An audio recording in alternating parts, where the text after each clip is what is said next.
নতুন বিয়ের পর পূজা তার মনে অনেক স্বপ্ন নিয়ে শ্বশুরবাড়িতে আসে, কিন্তু সে জানত না যে যাকে সে নিজের সবকিছু মনে করেছে সেই মানুষটাই বিয়ের প্রথম রাতেই তার সঙ্গে এমন নিষ্ঠুর আচরণ করবে যা ভাবলেই কারো শরীর শিউরে ওঠে।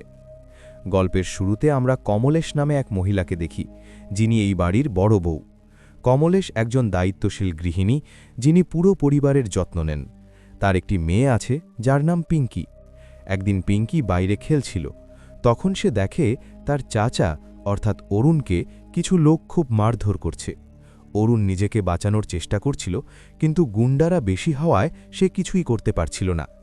এটা দেখে পিঙ্কি ভয় পেয়ে তাড়াতাড়ি বাড়ির ভেতরে দৌড়ে যায় এবং তার মাকে জানায় যে চাচুকে কিছু লোক বাইরে মারছে। এটা শুনে কমলেশ এক মুহূর্তেও দেরি না করে বাইরে ছুটে যায়। তার দেওরকে ওই অবস্থায় দেখে তার চোখে রাগ ভরে ওঠে। নিজের প্রাণের পরোয়া না করে সে গুন্ডাদের উপর ঝাঁপিয়ে পড়ে এবং তাদের মারতে শুরু করে।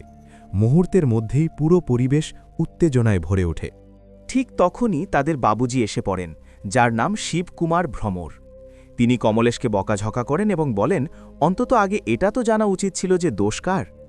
কিন্তু কমলেশ, যে তার দেওরকে নিজের সন্তানের থেকেও বেশি ভালোবাসত, অন্ধ বিশ্বাস নিয়ে বুক ঠুকে বলে যে তার অরুণ কখনোই কোনো ভুল কাজ করতে পারে না। এরপর গল্প কয়েক মাস এগিয়ে যায়। তারা অরুণের জন্য মেয়ে দেখতে যাচ্ছে। পথে শাশুড়ি জিজ্ঞেস করেন, মেয়েটা কেমন হবে বলে মনে হয়? কেউ একজন বলে, যদি ভজন কীর্তন করা মেয়ে হয় তাহলে আজই শগুন দিয়ে দেব। অন্যদিকে আমরা সেই মেয়েটির ঝলক দেখি, যার নাম পূজা, যাকে দেখতে তারা যাচ্ছে। পূজা কোনো ভীতসন্ত্রস্ত মেয়ে নয়, বরং সে ইংলিশ লিটারেচারে বিয়ে করা এবং খোলামেলা চিন্তাধারার আধুনিক মেয়ে। যখন অরুণের পরিবার পূজার বাড়িতে পৌঁছায়, তখন কথাবার্তার সময় পুরনো রীতি অনুযায়ী তাকে বলা হয়, বেটা একটা গান গেয়ে শোনাও। কিন্তু পূজা কোনো ভজন নয়, সবার সামনে একটি ইংরেজি গান গেয়ে শোনায়। এটা দেখে কমলেশ মোটেও খুশি হয় না। তার মনে হয় এই মেয়েটি তাদের বাড়ির জন্য উপযুক্ত নয়।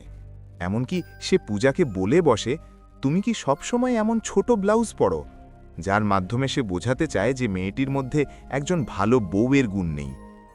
কিন্তু অরুণ মেয়েটিকে খুব পছন্দ করে ফেলেছিল, তাই সে তার ভাবির পেছনে লেগে যায় এবং অনেক অনুরোধ করে তাকে রাজি করিয়ে ফেলে। অবশেষে সম্পর্ক পাকা হয় এবং ধুমধাম করে রিং সেরেমনি হয়ে যায়। পূজার আঙুলে অরুণের নামের আংটি পড়ে যায়। কিছুদিন পর কমলেশ এবং তার শাশুড়ি অটোরিকশায় কোথাও যাচ্ছিলেন। পথে তারা একটি বড় যানজট দেখতে পান। কমলেশ নেমে দেখে যে অনেক মানুষ হাতে প্ল্যাকার্ড নিয়ে স্লোগান দিচ্ছে এবং মিছিল করছে। কমলেশও সেই মিছিলে ঢুকে পড়ে।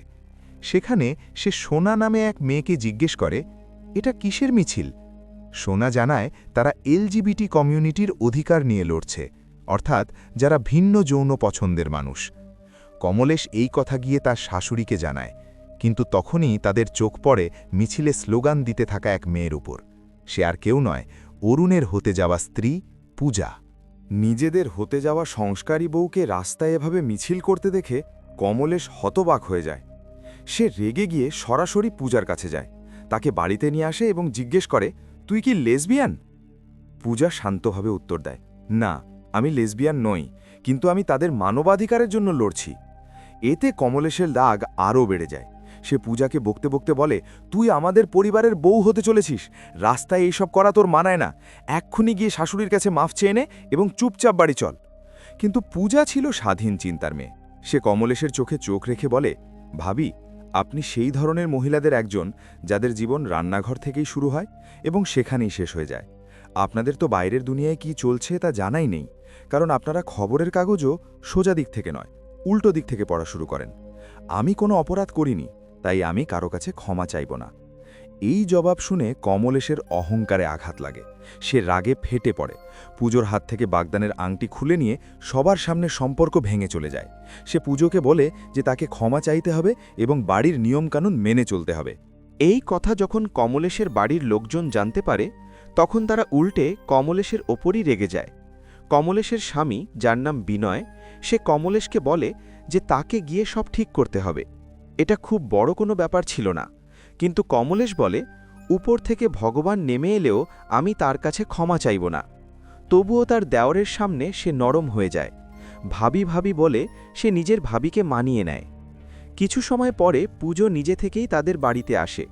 কমলেশ এগিয়ে গিয়ে তার কাছে ক্ষমা চায় এবং এটাও বলে যে তার ভালোমন্দ সম্পর্কে খুব বেশি জ্ঞান নেই এবং বাইরের দুনিয়ায় কি হচ্ছে সে সম্পর্কে তার কিছুই জানা নেই। সে ছোটবেলা থেকেই বাড়িতে থেকে পরিবারের সেবা করে এসেছে। একটি বাড়ি সামলানো ছাড়া সে আর কিছুই জানে না। এরপর পুজো তাকে র্যালির ব্যাপারে ক্ষমা চায়। এই ঘটনার পর দুই পরিবার আবার এক হয়ে যায়। এবার বিয়ে ঠিক হয় এবং বিয়ের প্রস্তুতি শুরু হয়। যেদিন বিয়ে হচ্ছিল সেদিন পুজোর খুব জ্বর ছিল এবং সে মাথা ঘোরার সমস্যায় ভুগছিল। তার বন্ধু সোনা, যে তার সঙ্গে র্যালিতে প্রতিবাদ করছিল, সে তাকে ওষুধ খাইয়ে দেয়। সিঁথিতে সিঁদুর দেওয়া এবং 7 ফেরা নেওয়ার পর বিয়ে সম্পন্ন হয়।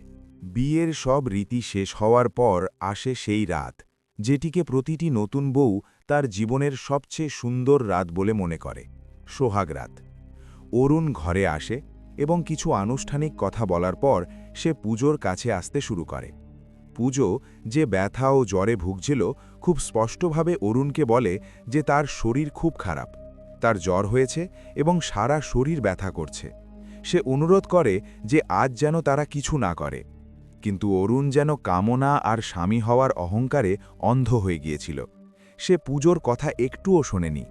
পুজোর বারবার অনুরোধ, কান্না এবং না বলার পরও অরুণ তার পুরুষত্বের অন্ধ নেশায় তাকে জোর করে। নতুন বউয়ের সেই সোনালি স্বপ্নগুলো সেখানেই ভেঙে চুরমার হয়ে যায়। সকালের আলো ঘরে ঢোকে, কিন্তু পুজোর জীবনে চিরদিনের জন্য অন্ধকার নেমে আসে। সে ব্যথা ও আঘাতে কাতর হয়ে শুধু কাঁদতে থাকে। অরুণ তাকে চুপ করানোর চেষ্টা করে, যেন কিছুই হয়নি। সে অধিকার নিয়ে বলে, আমি তোমার স্বামী, এটা তো আমার অধিকার, বিয়ের পর এসব তো হয়ই। এটা শুনে পুজোর ভেতরের যন্ত্রণা এক চিৎকার হয়ে বেরিয়ে আসে। সে কাঁদতে কাঁদতে অরুণের চোখের দিকে তাকিয়ে বলে, তুমি আমার অধিকার নয়, আমার ওপর অত্যাচার করেছ। এই কথা শুনে অরুণ হতভাগ হয়ে যায়, কিন্তু লজ্জিত হওয়ার বদলে তার অহংকারে আঘাত লাগে। সে রাগে বলে, যদি মনে হয় আমি ভুল করেছি তাহলে বাইরে গিয়ে চিৎকার করে সব বলে দাও। এই বলে সে নিষ্ঠুরভাবে পুজোকে ঘর থেকে বের করে দেয়। পুজো কাঁদতে কাঁদতে ছেঁড়া কাপড়ে ঘরের বাইরে আসে। সে চাইলে পুরো বাড়িকে জাগিয়ে তুলতে পারত, কিন্তু তখন সে কমলেশ এবং বাড়ির অন্য মহিলাদের কথা শুনতে পায়। কমলেশ বলছিল, মহিলারা বোমা ফাটার চেয়ে বাড়িতে কেলেঙ্কারি হওয়াকে বেশি ভয় পায়। এই কথা পুজোর মনে গভীরভাবে আঘাত করে। সে বুঝতে পারে এই সমাজ ও পরিবারে যদি সে মুখ খোলে তাহলে ন্যায় বিচার পাবে না, বরং তারই সম্মান নষ্ট হবে। এই ভয় ও সামাজিক বদনামের কারণে সে চুপ করে আবার সেই দম বন্ধ করা ঘরে ফিরে যায়। তার মনে কোথাও একটা আশা ছিল যে হয়তো অরুণ তার ভুল বুঝবে এবং ক্ষমা চাইবে, কিন্তু ঘরে ফিরে সে দেখে অরুণ তাকে নিয়ে হাসাহাসি করছে। সে বলে, দেখলে, আমি জানতাম তুমি কিছুই করতে পারবে না, এবং তাকে শিক্ষা দিতে আবার জোর করে তার সঙ্গে সম্পর্ক করে। পুজো অসহায় হয়ে বিছানায় পুড়ে থাকে, যেন একটি জীবন্ত লাশ। পরদিন সকালে যখন কমলেশ পুজো করছিল, তখন সে ছাদে পুজোকে দেখে অবাক হয়ে যায়। সে দ্রুত তার কাছে গিয়ে জিজ্ঞেস করে কি হয়েছে। পুজো কাঁদতে কাঁদতে বলে সে তার নিজের বাড়ি যেতে চায়। এরপর কমলেশ তাকে প্রস্তুত করে রান্নাঘরে নিয়ে যায়। এই বাড়ির একটি নিয়ম ছিল যে নতুন বউকে প্রথম রান্না করতে হয়। রান্না শেষ হওয়ার পর কমলেশ বুঝতে পারে যে পুজো এখানে থাকতে চাইছে না, তাই সে স্কুটি করে তাকে তার বাবার বাড়ি পৌঁছে দিতে নিয়ে যায়। বাবার বাড়িতে যখন পুজো তার মায়ের সঙ্গে একা হয়, তখন সে ভেঙে পড়ে এবং সেই ভয়ঙ্কর রাতের পুরো সত্যি বলে দেয়। কিন্তু তার মা তাকে জড়িয়ে ধরার বদলে বলে, এগুলো জোর জবরদস্তি নয়, এগুলো স্বামী স্ত্রীর মধ্যে হয়েই থাকে। বিয়ে করেছ, এগুলো তো করতে হবেই, না হলে আমাদের বংশ কিভাবে চলবে। মায়ের এই চিন্তাধারা দেখে পুজো সম্পূর্ণ হতবাক হয়ে যায়। তার মা রাগ করে বলে, তোমাকে তোমার শ্বশুরবাড়িতে ফিরতেই হবে, যদি কোনো ঝামেলা করো তাহলে সমাজে আমাদের সম্মান থাকবে না। এখন পুজোর কাছে আর কোনো পথ বা আশা বাকি ছিল না। সে অনিচ্ছা সত্ত্বেও কমলেশের সঙ্গে আবার শ্বশুরবাড়ির দিকে রওনা হয়, কিন্তু পথে সে নিজেকে আর থামাতে পারে না। সে বাথরুমে যাওয়ার অজুহাত করে এবং সেখান থেকে চুপি চুপি পালিয়ে যায়। পূজা নিখোঁজ হওয়ার সাথে সাথেই পুরো বাড়িতে হুলস্থুল পড়ে যায়। কমলেশ পাগলের মতো তাকে সর্বত্র খুঁজতে থাকে, কিন্তু যখন পূজাকে কোথাও পাওয়া যায় না, তখন কমলেশ পূজার সেই বন্ধু সোনার এনজিওতে যায়। কিন্তু সোনাও জানে না পূজা কোথায় আছে, তবে সে তাকে খুঁজে বের করার প্রতিশ্রুতি দেয়। কথার মধ্যে কমলেশ সোনাকে জিজ্ঞেস করে, তোমাদের এই এনজিও কি করে? সোনা জানায় তারা সেই সব মহিলাদের সাহায্য করে যারা গৃহহিংসা বা ধর্ষণের শিকার হয়। কমলেশ তার পশ্চাৎপদ চিন্তাধারা দেখিয়ে ভিকটিমকেই দোষ দেয় এবং বলে মহিলাদের বাড়ির বাইরে কম বের হওয়া উচিত, তবেই তারা নিরাপদ থাকবে। কিন্তু সোনা এমন একটি জবাব দেয় যা কমলেশকে চুপ করিয়ে দেয়। সোনা বলে, কমলেশজি, যদি মহিলারা নিজের বাড়িতে নিজের শোবার ঘরেই নিরাপদ না হন, তাহলে তারা কোথায় যাবেন? শীঘ্রই সোনা জানতে পারে যে পূজা একটি নির্জন পার্কে বসে আছে। এরপর সে গিয়ে পূজার সঙ্গে দেখা করে এবং তার সমস্যার কথা জানতে চায়, কিন্তু পূজা কিছুই বলে না। সে ভয় পেয়েছিল নাকি লজ্জা পাচ্ছিল তাই কিছু বলতে পারছিল না। সোনা তাকে বোঝায় এবং তার পাশে থাকার প্রতিশ্রুতি দেয়। সোনা বলে, আমাকে না বলতে চাইলে কমলেশকে বলতে পারো। তখনই কমলেশ সেখানে এসে যায় এবং সোনা সেখান থেকে চলে যায়। কমলেশ পূজাকে জিজ্ঞেস করে, তুমি কি চাও? তোমার সমস্যা কি? এভাবে কতদিন বাড়ি ছেড়ে পালাবে?